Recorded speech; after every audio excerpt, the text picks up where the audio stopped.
Live po ba to? Live, live. Live po, live. Sige, anuhin ko po yung link.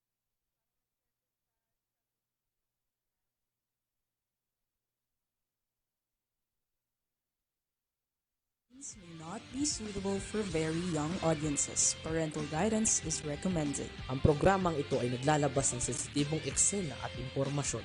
Striktong patnubay at gabay ng magulang ang kailangan.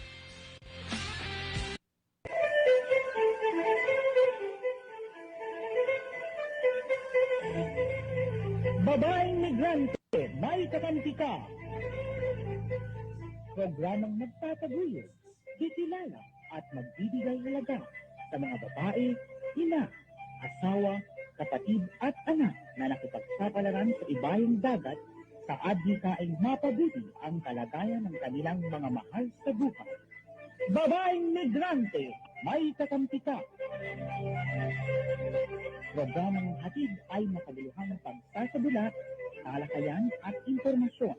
Handog sa inyo ng kapisanan ng mga kamag-anak ng migranteng manggagawang Pilipino. Babaeng migrante, may kakampi ka.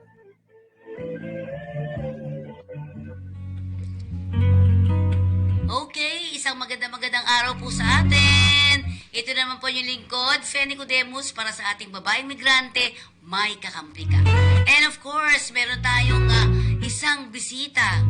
Napaka-importante sa akin. Ang aking tinutukoy, tingnan natin, buksan natin.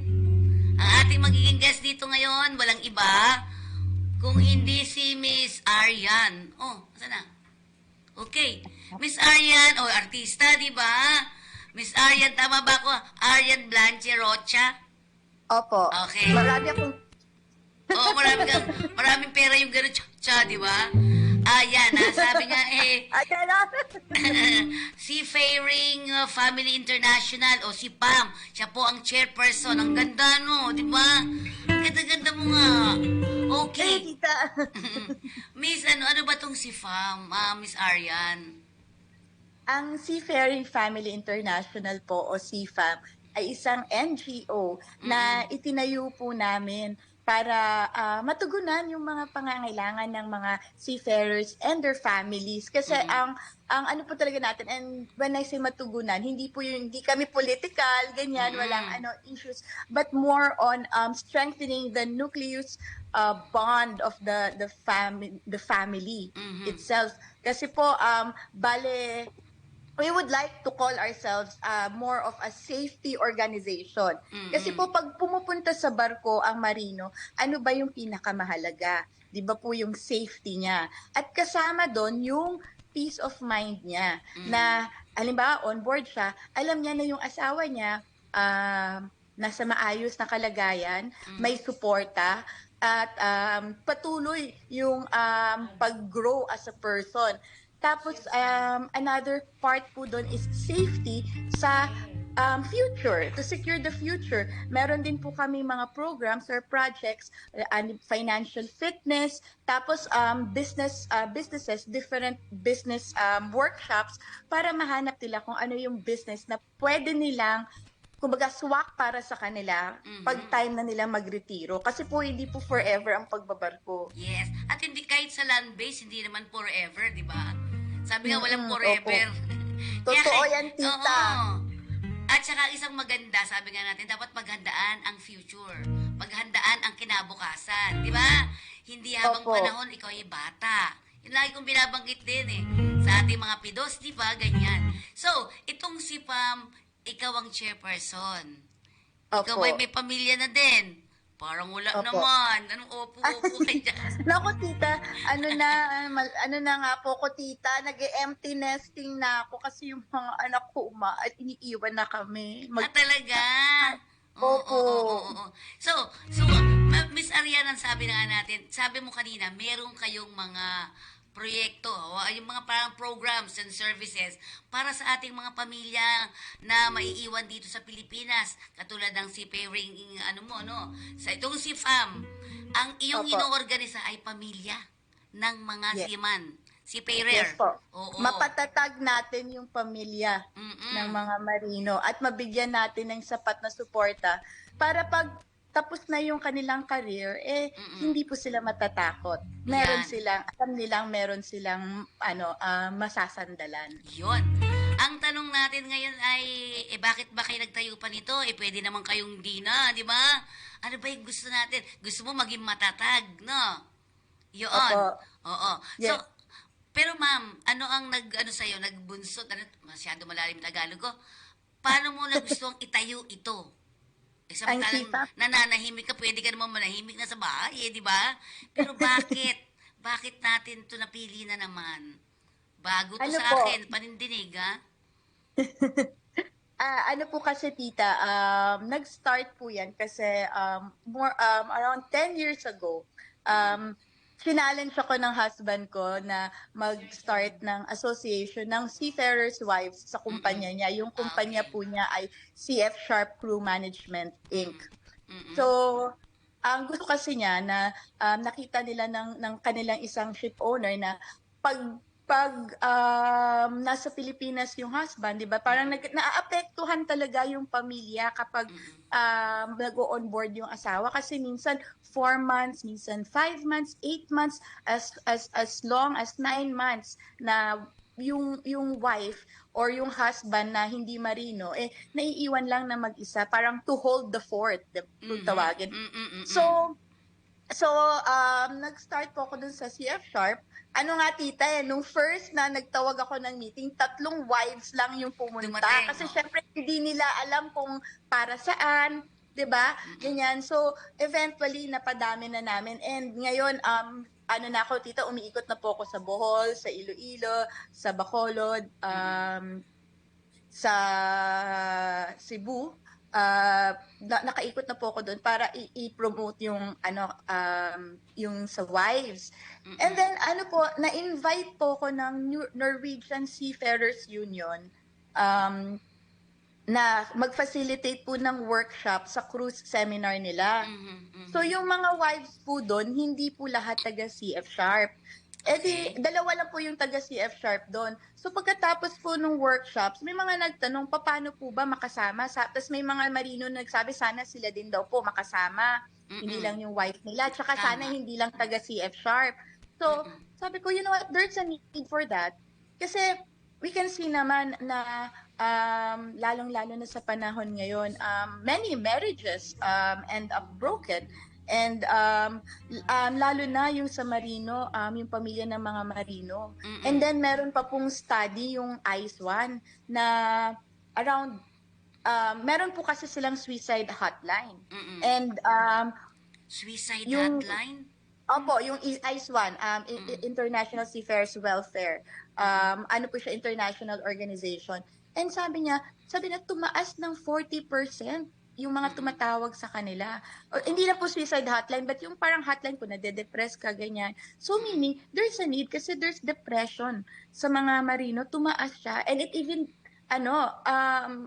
scarily enough, it's even higher than nung time ng pandemic. So, may find na, meron po kaming activity nung nagta-tie up po kami ng ICE1 and we really promote them. Kung kayo po ay marino, meron kayong problema, kontakin niyo po yung ICE1. May hotline po sila. ICE1. Wag po nating sarilihin na didibdibin ng mag-isa kasi kailangan natin na ilabas yun.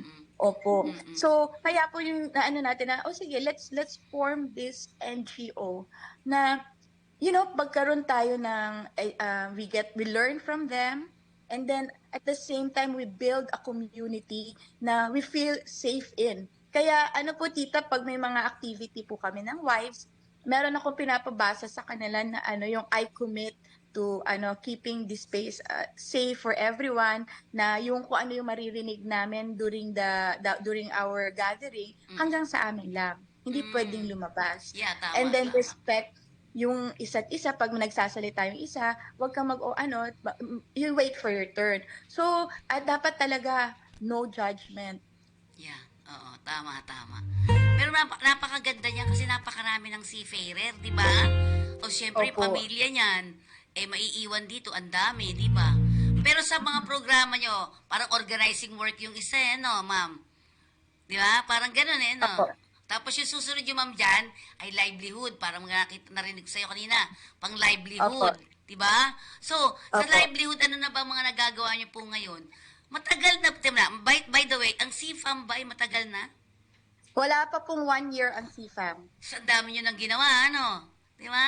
We Congratulations try. for that. I'm very lucky, Tita, na I have a very dynamic team Yan. who are more importantly, yung puso nila talagang nandun sa pagtulong. Actually, one of our kasama nga sa CFAM, na one of our consultants, we're talking about it. Parang, ang seafaring, kasi ang Pilipinas hindi mayaman na bansa. Alam naman po natin yun.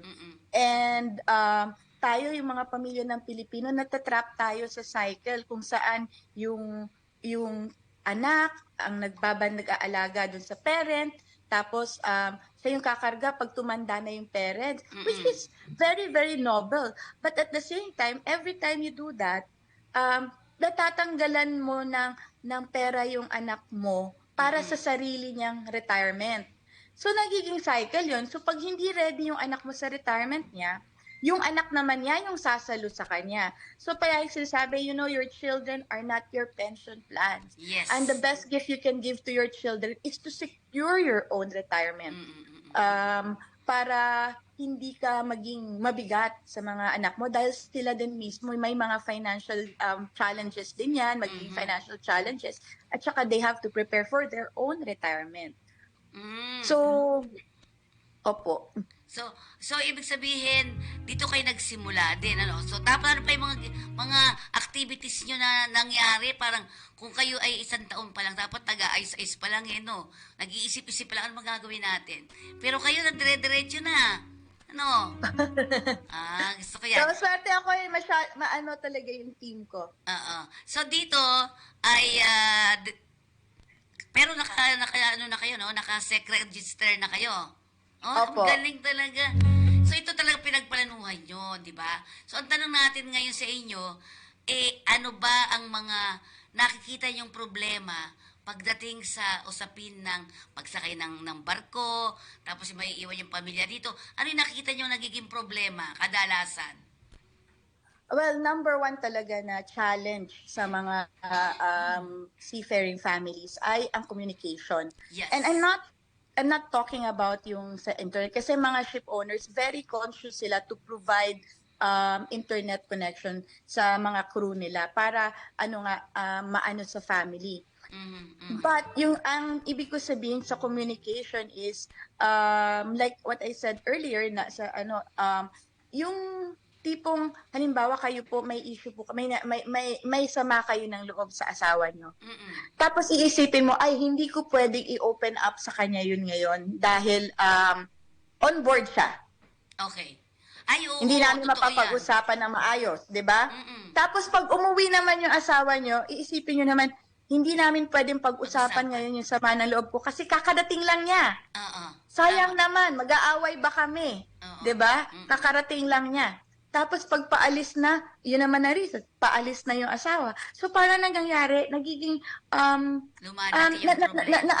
naiipon lang sa loob. Hindi na-communicate, hindi na-aayos. So for that, we tell them na dapat siguro you set agreements, kung kailan kayo dapat mag-usap tungkol sa sama ng loob, ganyan. So yun yung communication. Tapos pangalawa is yung sa financial fitness. Kasi yun nga po, pag nag-workshop po ko sa iba't ibang parte ng Pilipinas, pag tinatanong ko sila, ano yung expectation sa inyo bilang asawa ng seaman? Ang sinasabi, expected sila palagi na pwede silang magpahiram or magbigay ng pera. At hindi lang mga kamag-anak, kahit kapitbahay, kaibigan. Yung kumbaga parang sila na, ganyan. I'm sure, tita, alam niyo po yan kasi pag OFW, di ba? Medyo, alam mo ba, nasa ganyan din ang problema ng land base Sa probinsya lalo, di ba, Miss Arian? Sila Gigermana Mayor. Ganyan. Utangan ng bayan. Ano pa ba? Ikaw ang Tagapainom. Tagapainom. Lahat, no? Pag hindi mo napagbigyan ng isa, patay tayong bata tayo. Paano nyo inahandle yung ganun na, ay, naku, kawawa talaga yung families na naiiwan sa Pilipinas? Yun nga po, tita. So, we have workshops. Mm-mm. Meron kaming workshop on how to say no. Yan, maganda. Mm-mm. Paano ka huminda. Tsaka how to set your boundaries. Mhm. Ganyan. Kasi kailangan talaga na you keep your boundaries din, na hindi mo rin pabayaan na kung ano na lang, people will take advantage of you. Hindi po yun kabaitan. Mhm. Meron tayong misconception na, pag ikaw hindi ka nagpahiram, hindi ka mabait. Hindi po totoo yun. Don't let that Sisiraan ka. get in your head. Opo, ano lang yan, tita. Kumbaga, ang pagtulong ay isang pribilehiyo, hindi siya entitlement. Yes. Hindi mo siya pwedeng i-demand sa isang tao na, dapat mo kong tulungan. Hindi po natin pwedeng i-demand yan.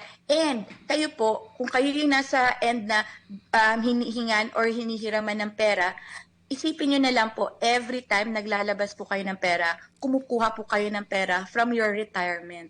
Yes. Sa pagtanda mo, pag wala ka ng trabaho. Mhm. Sa mga anak, siyempre pagka nandyan yung mga mother, andyan din yung mga anak-anak, di ba? So, Opo. meron din kayong ginagawa rito para sa mga anak-anak. Meron po kami dati, tita, like now lang kasi, marami pa ding offices na hindi pa din, like sa CF Shop, hindi pa din po pwede yung mga bata. Mm-mm. Kasi, sa protocol po because of, meron pa rin po tayong COVID. COVID, yeah. Diba? Opo.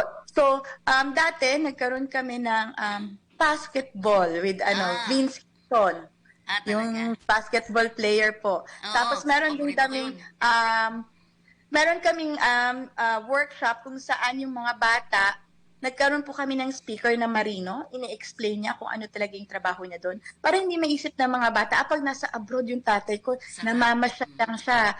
Or, 'di ba, makikita nila yun na for them to have a good life, yung father nila at syempre yung mother nila are both sacrificing a lot. Tama, totoo yun, totoo. So, naku, napakahirap na trabaho niyang ginagawa natin. Ginagawa mo, mahirap. Parang kumuha tayo ng sakit ng ulo no, di ba? Pero masarap tumulong, di ba? Masarap pag nakikita mong, abay, umukay ito no, di ba? Yun yung isang tinitingnan din natin. Pero sa mga seafaring at saka sa family, sabihin natin, yung si fam mismo, nagkakaroon ba ng hindi ko naman sabihin mental disorder. Magkakaroon ba ng konting psychological problem ang mga pamilya at ang mga seafarer? Meron ba kayong ganyan na cases? Yes, tita, I think depression is very rampant now. Yun, oo. Yes, and you have to handle it delicately kasi sometimes it could mean someone's life. Mm-mm. Diba? Oo. So, yun lang, just to be there for support. Syempre, I'm not a psychologist. So, that's why we partner with people or with other organizations like ICE1 that has that capability. So, we encourage them. And then, yun nga po, tita, I just arrived from Europe. We had a meeting with Christian friends, Seafarers Christian Society. Ay, oo. Sa Netherlands. At Opo. marami doon sa Netherlands ng ganyan di ba? Opo, yung mga Oo. support lang. Kung halimbawa masama yung loob mo, may tao na pwedeng makinig sa'yo. Kasi maraming times, tita, kailangan lang natin minsan may makinig sa atin. Hindi para i-solve yung problema natin, but para lang may makinig lang. Siguro makipag-partner tayo sa mga psychiatrist, psychologist, no? Meron Opo. kami psychiatrist, yan. Pwede nating kausapin sila. Kasi parang kahit once a month lang, no? O kaya twice a week, twice a month, di ba? Opo. Merong magaganyan na psychiatrist na, gusto kausap lang, mabait naman yun Titingnan natin, sabihan natin, ha? Kasi alam mo, Yes. napaka-importante ng buo ang pamilya. Di ba? Yun yung isa Ang napapansin ko, maraming nawawala sa landas. Alam mo yun? Kasi akala nila, sarap ng mga tatay ko o nung sa land-based nanay, di ba, ang umaalis naman sa amin. So, parang akala ng mga bata, ang sarap-sarap ng pag-abroad. Di ba? Yun. At isang napansin ko sa mga public schools, pagka-abroad, ang kanila, di ba, Pwede mag-donate ng ganito, etc., di ba? Ang Sila yun, hirap oo, din. oo. Kawawa din sila. Kala mo. So, napakaganda ng ginagawa nyo, Miss Arian. May mga ilan pa ba kayong ginagawa bukod dito? Well, Tita, one of our advocacies is really na buhayin ang nationalism sa puso natin. Ah. Kasi, ano po, Tita, yung seafaring, yung sinabi ko nga po, nasa cycle tayo minsan na hindi na napapaghandaan yung retirement. But at the same time, ang seafaring is a chance to get yourself out of poverty. And it's a chance to have a better life. And sana, wag nating ipagdamot yun sa kapwa natin Pilipino. Yes. Paano natin tutulungan yung kapwa natin Pilipino? Kapag maayos ay inyong trabaho, hindi kayo magloloko. Like, may mga scam din yan, Tita. May mga Ay, scams oo. din, unfortunately. So, you don't participate in that.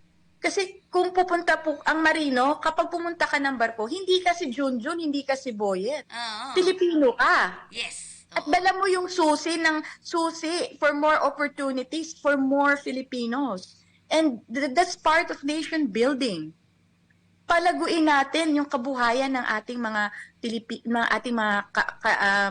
what you call Tita, our countrymen. Yes. Oo. Pero ang sinasabi nga natin, isa rin kayo, papasok din kayo dun sa mga parang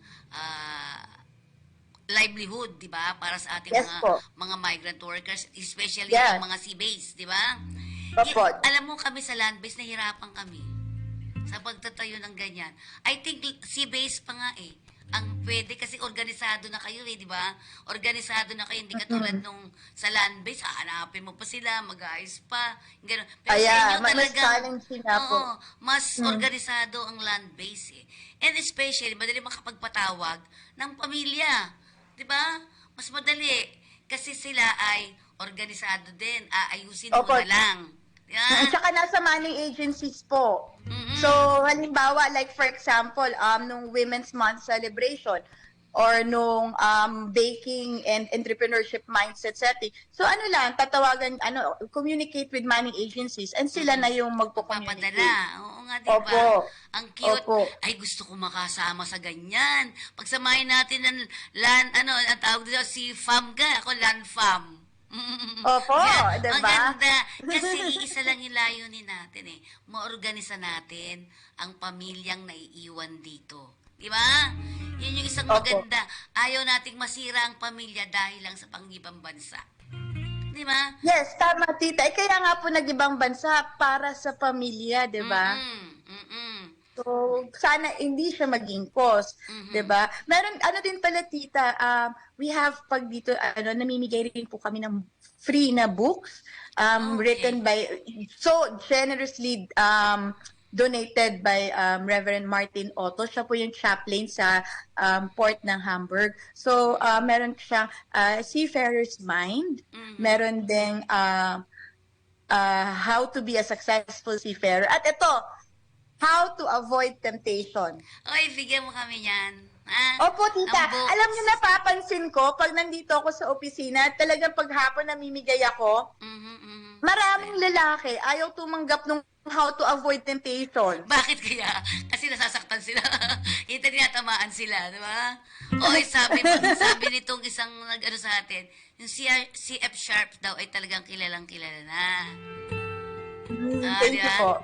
At nakikita ko yan lagi merong tawag dito, yung kanyang plaque diyan sa di ba lagi namin siyang nakikita doon hindi ka naman sumasama. Hindi ka nakikita doon, di ba? Sa pag-ibig. Next time, tita, sasama na po ayan ako. na, sama-sama Hindi na tayo. maayong schedule. Pero yun nga, ulitin natin, ayaw nating masira ang pamilya dahil lang sa Yes. pang-ibang bansa. So, dapat ito yung titingnan at pupukusan natin. Sa inyo, ano ang tingin nyo sa ganitong klase? Anong mga akbangin na gagawin para maiwasan? Tama yung sinabi mo kanina, yung magsabihan kayo ng totoo sa totoo. Hindi pwedeng nagtatakipan kasi palaki ng palaki yung issue di ba? Hanggang mawalan na kayo ng respeto sa bawat isa. Tama yung binabanggit mo kanina Yun. So, hindi dapat magkahiwalay ang pamilya o hindi magkakawatak-watak ang pamilya dahil sa pang-abroad. Ano yung mga nakalagay doon sa book ng inyong, sino yun? Ang pangalan nung nagsulat niyan? ni Reverend Martin Otto. Oo, si Opo, si marami Reverend. talaga. Sige. Opo, madami po talaga tita, and we actually tackled that sa ano namin. We're going to tackle that sa marriage empowerment namin. So ano talaga a lot of that is really being honest and having to just love your spouse. Kasi yung pag nag-asawa po kayo, nagpakasal kayo, ano ba yung criteria for judging niyo? Hindi lang naman siguro dahil maganda siya pag nakangiti, mabango, bagong ligo, Correct. masarap magluto, mag-alaga ng bata. Hindi lang po ganyan. Yung asawa niyo po, hindi lang siya housewife ninyo. Hindi lang siya tagabantay ng mga anak ninyo. Hindi lang siya tagaluto ng pagkain, taga-ipon lahat. Partner. Yun. Partner niyo po siya. Yun. Naku, partner. Naintindihan po natin yung partner. Ano ba ibig sabihin ng partner? Equal rights. Diba? Yes, katuwang. Katuwang mo at may pareho at pantay ninyong karapatan. Tama? Opo. Ako, marami Opo. gusto niya na. Gusto ko yan na pag-usapan natin. So, sa ganitong klase, bakit kukunti ako kumukuha na sa lalaki? Siguro hindi lang nila alam kung ano, baka na medyo challenge or kasi 'di ba minsan may mga tao na gusto nilang magpa-tempt. Oo nga, tinatamaan yung iba. Hindi, may isang akong sinasabi, yung parang, lalaki naman ako wala namang mawawala sa akin Meron. Diba? Mhm. Meron. May mga akala nila sa lalaki walang mawawala. So meron po, yung dignity nyo po. Oo. Yung integrity nyo, yung respect nyo sa sarili nyo, mawawala po yun kapag nangibang asawa kayo. Hindi ng ibang bansa, ng ibang asawa. Ng ibang dito naman sa atin sa Pilipinas, meron din naman. Yung mga wives, Opo. no, di ba? Hindi naman po lahat, Merong mga ilan. Turuan natin sana sila, ma'am, alam mo yun, Miss Arian, yung turuan sila na parang, kasi ako sa Pidos, sinasabi ko yan, paano mo sasabihin ng ganito? Paano mo sasabihin yung I love you very much, muwa, chup, chup, yung mga kilig to the bone, di ba? Sabi ko, yung mga lalaki, sasample lang ko sila. O sige nga, paano? Alam na niya yun, di ba? Alam niya na yun, ba't hindi mo masabi? Di ba? Opo. Ganon tayo mga Pinoy. Hindi natin masabi na I love you kasi sasabi niya, kasi alam na naman niya na ganon talaga, kaya nga pinakasalan ko Di ba? May mga ganon. Opo, tita. Kaya po, like, that's another thing. You know, sa group namin, lalo na yung sa CF Sharp na wives, we're very, very, actually very sweet to each other. We say, I love you, we hug each other. And for that, and I encourage that because I want na madala sa house. And then, imagine mo, kasi marami sa atin, lalo na yung sa generation natin, na lumaki tayo na yung parents na hindi nag-I love you. Yes. O masyadong strict, ganyan. Yes. So, yung parenting natin, kung ano tayo bilang magulang, actually, majority of that, nakuha natin kung paano tayo pinalaki ng magulang natin. So, depende yon. Kung gusto natin yung pagpapalaki sa atin, gagayahin natin. Kung ayaw natin, dapat wag natin gayahin, di ba? Yes, correct ka dyan. At saka yung tayo kasi ang estilo natin yung alam niya na yan. Kilos ko pa lang, alam niya na yan Di ba, iba yung sinasabi di ba? May tinanong akong ganyan, isang grupo din, nagpipitos din ako. Ginano niya yung resibo. Mamo, sabi niya gano'n, nagpadala, sasabi ko sa asawa ko, ganito sabi niya, nakapagpadala na ako ng pera, ayan ang resibo. Di ba?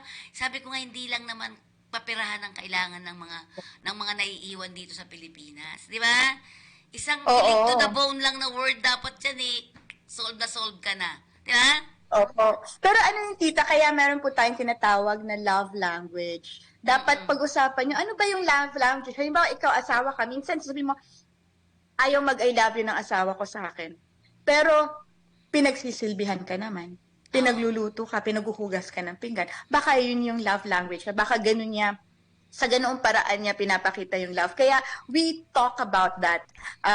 Saka tita, we even had a session with Dr. Margarita Holmes.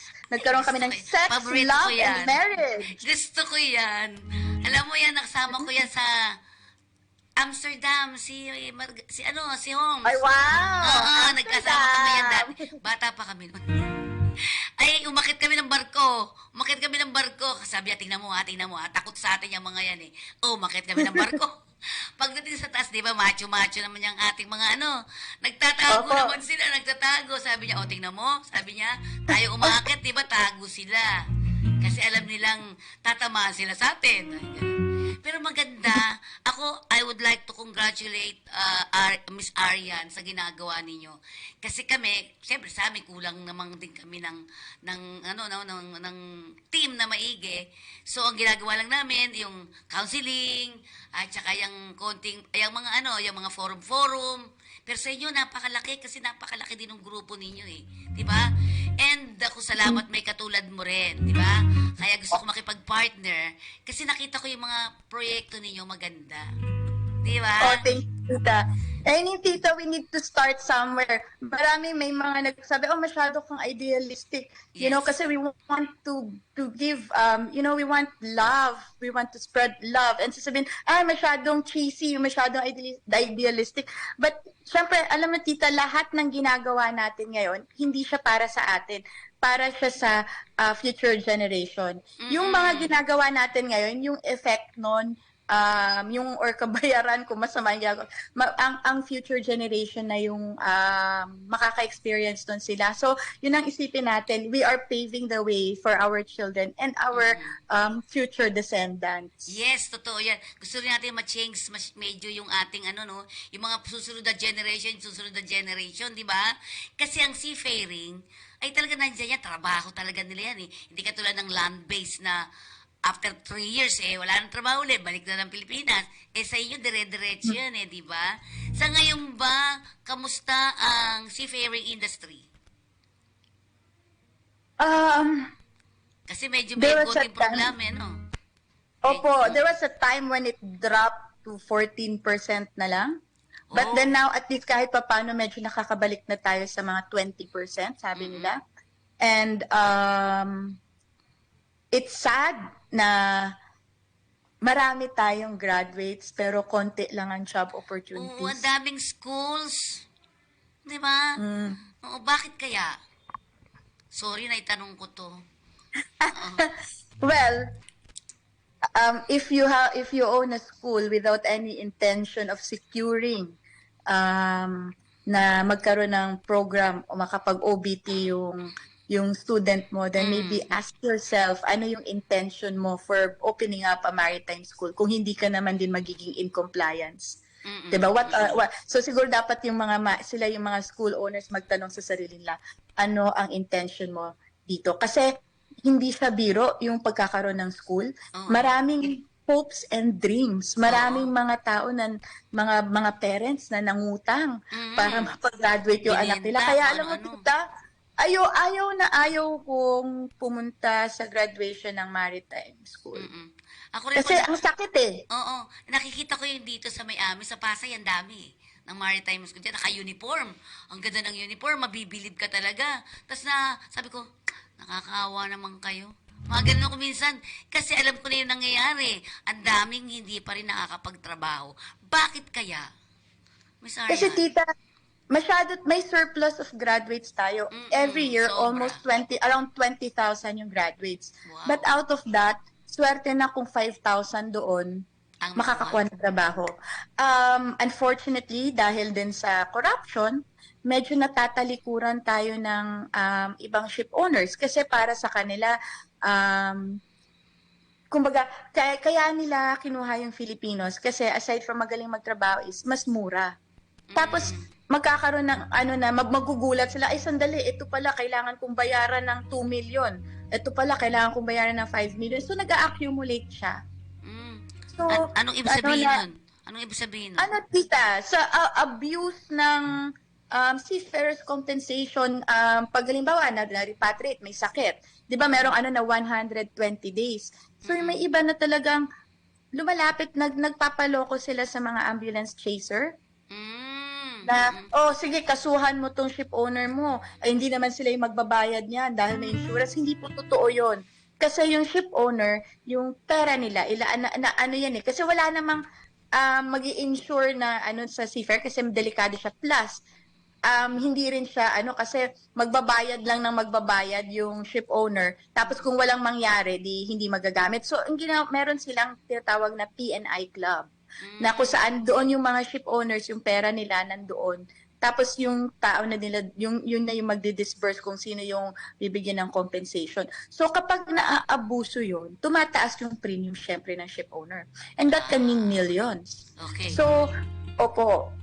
So, Kaya parang nagkaroon tayo ng hidden cost. So na nagiging negative yung image ng mga Pilipino. Meron po kaming naging marami tayong mga naririnig na mga kaso na minsan biglang ay pull out na yung Pilipino, palitan na ng Indian o palitan na ng Indonesian.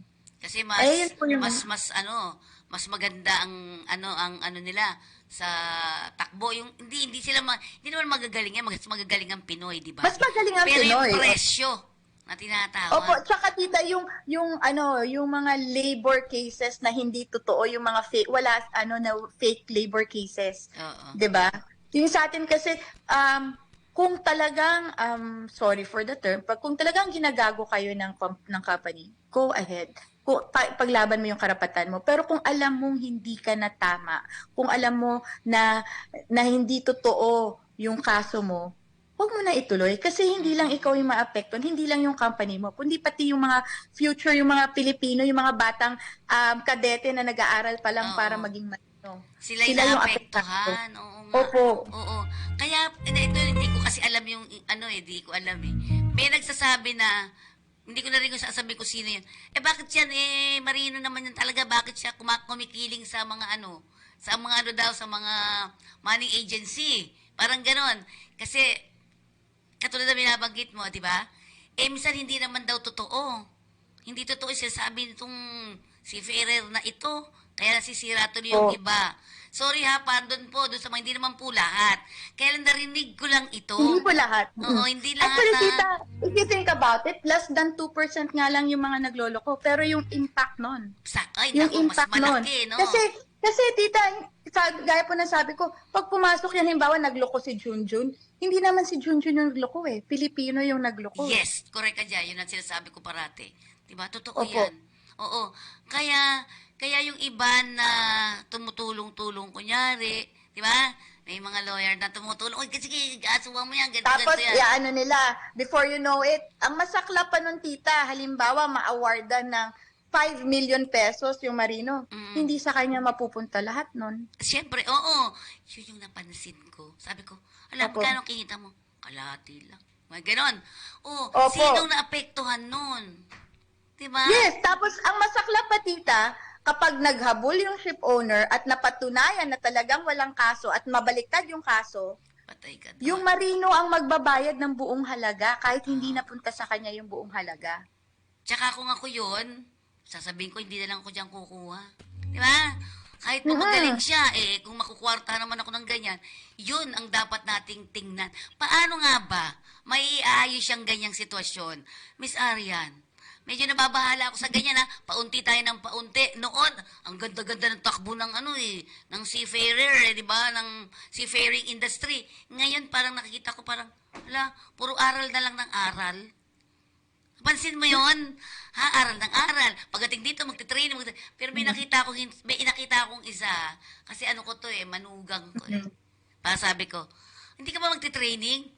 Di, sabi niya, ba't ako magte-training? Sinabihan na nga ako na ganito, babalik naman ako parang mga ganun. Training ka, sabi ko. Wala naman pong binabanggit yung sabi ko, ano pa talaga, magte-training pa uli siya? Mag-aaral ba uli siya? Ang mahal-mahal, Miss Arian. Dati na siyang umaalis-alis.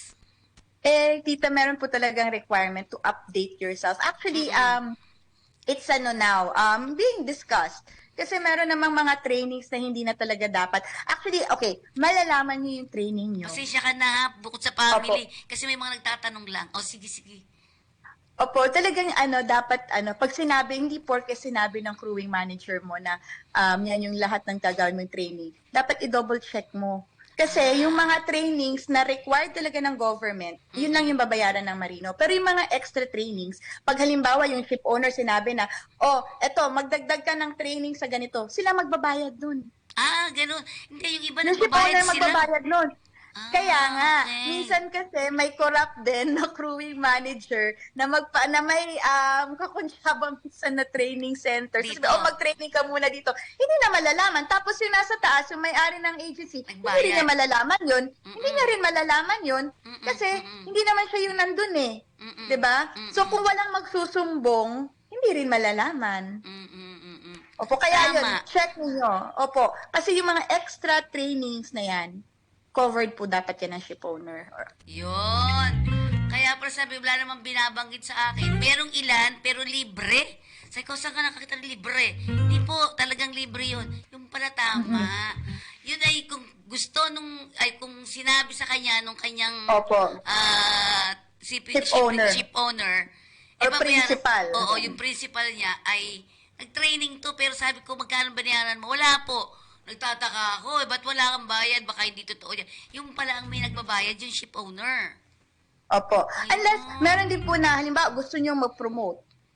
So there are also trainings for that you have to study for. Kasi you have to prepare yourself naman. So yun, babayaran mo yun, pero it's for you. You're investing on yourself. Diba? Kasi ang kapalit naman nun is bigger salary wage, longer career, job security, 'di ba? Wag po kayong matakot magpa-promote. Yan po yung tinatanong. Actually, tita, dati pa may mga nagtatanong talaga palagi sa akin ng mga foreign ship owners. Sabi, why is it that Filipinos, they don't wanna get promoted? Yes, totoo yan. Ayaw mag-aral. Pitos nga lang, ayaw pa kunin eh, di ba? Ganon, tita, Oo. pati pinos. Ayaw pa nilang mag-ano. Pisan makikita mo nakaganon. Oh, bakit? Ayaw mo pinos? Sabi kong ganyan. Lagi na lang aral ng aral. Hindi ka naman tayo nag-aaral, nagkukwentuhan nga lang tayo, sabi ko. Ganon, parang ganon ng mga Pinoy. Sa tingin mo kayo, sa seafaring industry, kamusta ang May inyong mga pag-aaral? ganon. May mga ganon din po talaga, tita, yung mga, okay na ako dito sa posisyon ko. Ayoko nang mag-ambisyon. Kasi ito, toxic Filipino mentality. Yung parang ang mga Pilipino, maraming Pilipino, natatakot maging successful. Ha? Meron ba ganon? Yeah. Talaga? Meron ganon. Opo, tita, na parang it's such a crime. Parang it's unthinkable na isipin mo mag-ambisyon. Parang masyado ka namang ambisyosa. Pero wala namang masama maging ambisyoso or ambisyoso as long as wala kang tinatapakang tao. As long as tama yung ginagawa mo. As long as nagtatrabaho ka lang ng maayos, 'di ba? Wala kang sinisiraan. Yan pa, tita, isa na unfortunately narinig ko sa isang ship owner. Tinatanong, bakit daw ganon? Kung yung Indian, maririnig nila na may isang Indian na mapopromote. I-uplift nila yon, tutulungan nila na mapromote. Talagang kumbaga papagwapuhin nila, di ba? Pero pag Pilipino, may marinig silang may mapopromote, Ayaw nila. malaking chance sisiraan nila. O ba't kaya may ganun? Parang, sa din. Nung nandun ako sa iba-ibang mga lugar din, tiningnan ko din yan mga lahi natin eh. Sabi ko, hindi kayo magbati-bati sila, nag-uusap-usap. Pag nagtatali ko, huwag kang pupunta dyan kasi hindi ko yan. Ang sakit sa ang sakit sa ulo, tsaka sa tenga, di ba? Yan ang mentalidad ng Pinoy. Hindi po lahat, Yes, pero ito'y napag-uusapan lang. Di ba, Miss Opo. Arian? Grabe talaga. Pero, siguro Dapat nating tanggalin yun. Oo. Saka siguro pwede natin yan, mga pag-usap-usapan parate, lalo sa mga training ninyo, Miss Arian. Opo. Kasi magandang ipaliwanag sa kanila, lalo siguro sa PIDOS. Nagpipidos ba kayo? Dapat talaga, maispaliwanag sa ating mga kababayan, lalo na yung mga papaalis na yan, na dapat nagtutulungan, hindi nagsisiraan, di ba? Ang dami ko nakitang ganyan, lalo na yung mga yung mga nasa medyo white collar job pa, yung mga blue collar pa yan. Sila pa yung medyo sila yung medyo parang taas ng ere. Grabe. Tsaka, tita, talagang grabe, lalo na yung iba yung sa corporate world. Siraan talaga, sabotage ng trabaho, gano'n. So, dapat tanggalin natin yan. Kasi yung success naman, hindi naman po naging successful yung kaibigan mo o yung katrabaho mo, hindi ka na rin pwede maging successful, hindi ba? Siguro iba lang yung time nyo, iba yung timing mo, iba yung panahon mo. Ayan, okay. Naku, namin natutunan sa iyo, Miss Arian. Siguro sa susunod, tuloy-diretsuhin na natin to. Kung hindi ikaw, may mga iba. Ano yun natin, yung mga miyembro, yung mga families Opo. talaga, turuan natin silang mag-report ng ganito. Di ba? Opo. So, siguro nasa iyo pagkakataon, bigyan natin ng mensahe ang ating mga kakampi, ang ating mga kababayan, lalo na yung mga nasa seafaring industry. Ma'am, Yes. sige po. Yes, sa mga ating mga seafarers at saka sa mga seafarers' wives, saludo po ako sa inyo dahil malaking sakripisyo ninyo. Palagi ko nga pong sinasabi, ang Pilipinas, we're not at war. Wala tayong gera. But we are at war against poverty. And seafaring is a big chance, a big opportunity to break that cycle. So, dapat po tulungan tayo. Kung naging maayos na nakakasampa na po kayo sa barko, ayusin niyo po yung trabaho ninyo para mabigyan din ng pagkakataon yung mga kabataan natin. Sa mga seafarers' wives, saludo din po ako sa inyo. Ang daming challenges sa maging asawa ng marino, pero kinakaya nyo pa rin, di ba? So, salute to you. And please, like and follow CFAM International. Doon po natin ipopost yung mga activities natin. Meron po tayong monthly marriage empowerment webinars. This is facilitated by Captain Nijay Sotelo and his wife, Mrs. May Sotelo. So, their experience din sila sa seafaring. Talaga kapitan na nga po. Kaya they can really relate. Hindi sila yung basta na lang kinuha tapos hindi makarelate. Alam nila kung ano yung pinagdadaanan ng marino at ng asawa ng marino. And again, yun nga po, lang po natin para ma-update po. Yung sa website natin, it's under construction for now, but we have so many plans for that. Isa na nga po doon yung maglagay po tayo ng kung ano yung business natin, yung side business niyo para masuportahan din po. And yun, tama na po yung mga negative or toxic Filipino culture mentality natin. Labanan po natin siya kasi this is our time now. This is our time now at lahat ng ginagawa natin para sa mga kabataan na natin. Thank you. Thank you, tita. Yun nga po, kapag may naaapi, may kakampi at meron kayong sipam. Di ba? Yes. Yan. At syempre sa mga susunod po, i-invite pa rin natin dito si Miss Arian. Kasi alam niyo, marami tayong natutunan sa kanya, Miss Arian. Ilang taong ka na ba, Arian? 43. 43, batang-bata, ano? Di ba? Hindi, tita. Hindi matanda. Ang ganda. Oo. Telegenic ka, o sabihin natin, di ba? So, magandang hapon sa'yo at maraming pong salamat. Baka may mga babatiin ka, batiin mo na rin po. Thank you, tita. Thank you. Hello sa mga members ng CFAM. Hello sa aking husband na si Miguel, sa aking mommy, si Marilyn, at aking mga kapatid, si Jessa, si Jerson, si Ishi, tsaka si Rocky. Actually, kapatid ko tsaka mga in-laws. Si Mami. Siyempre, may mom, si Marilyn. Si mom. Kamusta na siya? Kamusta na? Ay, nako, she's blooming. Yan. Alam mo, noon ay sabi namin, ay sige mag-ano tayo, chikahan tayo. Kasi di ba hindi masyadong lumalabas-labas yan dati. Di ba? Sabi ko, chika-chika tayo, magandang kwentuhan. Gaganon lang yun di ba? Sige. Ngayon tita, meron na siyang nagsusumba na siya, may mga friends na rin siya. Tapos pagkatapos silang mag-zumba, kumakain ulit sila. So, okay na bonding. Mabuti nga yung gano'n at maraming pwedeng kilusan. Zumba-zumba. Malakas pa. Malakas pa naman siya nung nakaraang nakita-kita kami. Well, anyways, maraming sa iyong salamat, Miss Arian Blanche Rocha, ang CFAM chairperson. Tita, sandali, nakalimutan ko yata yung kids ko. Yung kids ko. Ilan ba kids? Kasi 4 po. Ang dami? Hindi naman mukha. hindi mo kasi mukha. Ayan may nagsasabi. Sabi ni Ann, sabi niya, di naman, wala naman. Meron na po, asawa, meron na po. Naku, yung mga anak ko po, si Kesh, she's 25 years old. Isa po siyang medtech. Tapos, the second one is si Francis. Nasa States po siya ngayon nag-aaral. Tapos si Char, taking up marine biology sa Siliman. And then si Lucian, yung bunso ko. And, it's fun. It's really fun to have kids na parang barkada mo. Unfortunately, umaalis na sila para mag-college at mag-start ng buhay nila. Iniiwan na tayo, no? Opo, tita. Kaya tita, tayo na lang talaga mag-bonding. Kasi Yeah. iwan na ako ng mga anak ko. Kahit ako, wala na din ako kasama sa bahay eh. Ikaw, batang-bata po. Totoo yan. No? Ay, kita-kits tayo, ha? Miss Yes po. Arian, at huwag ka Thank masyado you. huwag ka magpagandang mag-isip, pumapangit naman ang lola mo. Ay, grabe naman, tita. Sige, maraming pang salamat and take care, ha? Thank you, Oo. thank you. At kung may mga kayo pa talastas o pa commercial, dito lang. Pwede kayong magpadala sa amin ng mga ninyo. Dahil may mga trabaho patrol. Yan. Kasi may trabaho Wow. patrol kami, ya. Padala mo lang sa akin, ha? Para kaya alam, minsan hindi ko iba kasi ang pagkakasabi, di katulad sa land base. Alam na alam kong banggitin lahat.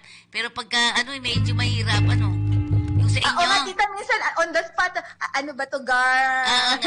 Mga ganyan din ako. Hindi ko maintindihan. I-flash mo na lang para basahin. Yes, mabuti pa. Kasi may mga naghahanap din ng trabaho sabi ko, hindi po ako seafarer. Naalala kita ngayon. Di ba? Tita, speaking of that, meron pong para sa mga nasa provinces ng Bulacan, Pampanga, at yung mga karapit na provinces, may online job fair ang CF Sharp. Online For siya. for cruise lines. So online po siya. So follow niyo po yung sandali, nakalimut. CF Sharp na Facebook page. Nandun po yung announcements kasi dapat po kayo mag-attend dun sa online kasi may ibibigay silang code sa inyo dun sa mga makakapasa. So please, tita, ibigay ko na lang po sa inyo yung announce na lang namin ito everyday, ha? Okay, maraming pong salamat. Thank you. Hindi po dito nagtatapos ang kwentuhan namin ito. Parang nagkwentuhan na kami, no? Nagsismisan kami dito sa chikahan. Okay, so ang chikahang buhay po natin, ang kasama po natin dyan ay si Miss Arian Blanche Rocha, ang CFAM chairperson. Magandang araw sa iyo, ma'am. Napakaganda. Thank you, tita. Salamat Thank you po. po. Thank you. Salamat. Sige po. Bye. Bye-bye po.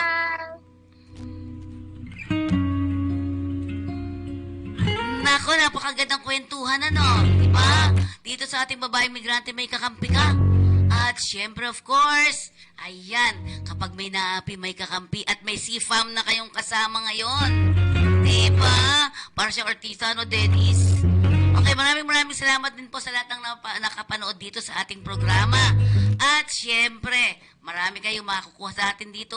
Marami kayong makukuhang mga aral dito sa ating pag-uusap. Dito sa ating babaeng migrante, may kakampi ka. May mga trabaho patrol ba tayo, my dear? Okay, sige. At syempre, mga kakampi, ang babaeng migrante may kakampi ka ay hosted by yours truly, Fenny Codemus po, ang nakasama natin kanina. Ayan ang CF Sharps, tama ba? Recruitment? Ayan. Asan siya? Nasa kasa? Yan. Yan ang mga kailangan nila, di ba? CF Sharp Crew Management. Ayan. Buksan po ninyo yan. Napakadami po mga trabaho dyan. Assistant Storekeeper. Ayan, di ba? Pero yung yung sinasabi niyang merong magkakaroon ng mga ng mga online work. Yan. Titingnan po namin sa susunod, ha. Yan. Ayan po yung mga kailangan doon, di ba? Yan yung sa susunod dito sa ating Balitang Halian, Maraming pong salamat. Ito po yung lingkod, Fenny Codemus, nagpapaalam po sa inyo para sa ating babaeng migrante. May kakampi ka. Isang oras na naman ang lumipas. Lagi natin tatandaan ang lahat ng problema ang kinakaharap. May kasagutan dito lang sa ating programa,